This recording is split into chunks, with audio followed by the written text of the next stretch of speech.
بسم اللہ الرحمن الرحیم۔ مختار کوئز کی اس پیاری سی میٹھی اسلامک سیریز میں خوش آمدید۔ سوال ہے کہ حضور کریم صلی اللہ علیہ وآلہ وسلم کے والد ماجد نے شادی کے بعد تجارت کی غرض سے کس ملک کا سفر کیا تھا؟ جواب ہے ملک شام۔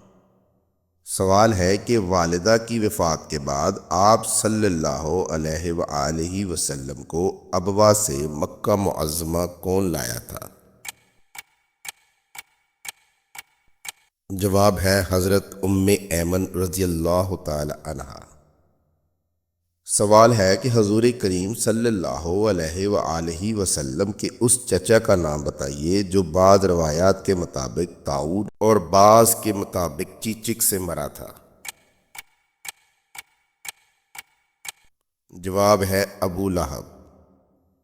سوال ہے کہ حضور کریم صلی اللہ علیہ وآلہ وسلم کے اس چچا کا نام بتائیے جس کا مکان آپ صلی اللہ علیہ وآلہ وسلم کے گھر کے ساتھ تھا اور جس نے آپ کے فرزند حضرت عبداللہ رضی اللہ تعالی عنہ کی وفات پر خوشی کا اظہار کرتے ہوئے یہ خبر خود کفار تک پہنچائی تھی۔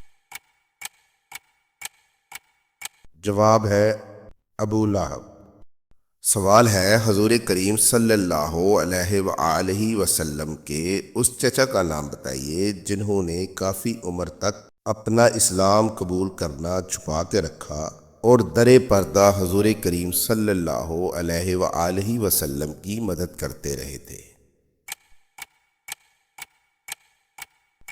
جواب ہے حضرت عباس رضی اللہ تعالی عنہ۔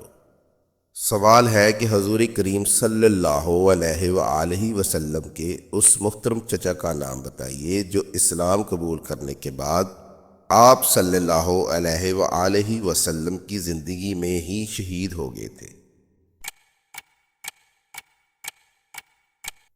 جواب ہے حضرت حمزہ رضی اللہ تعالی عنہ۔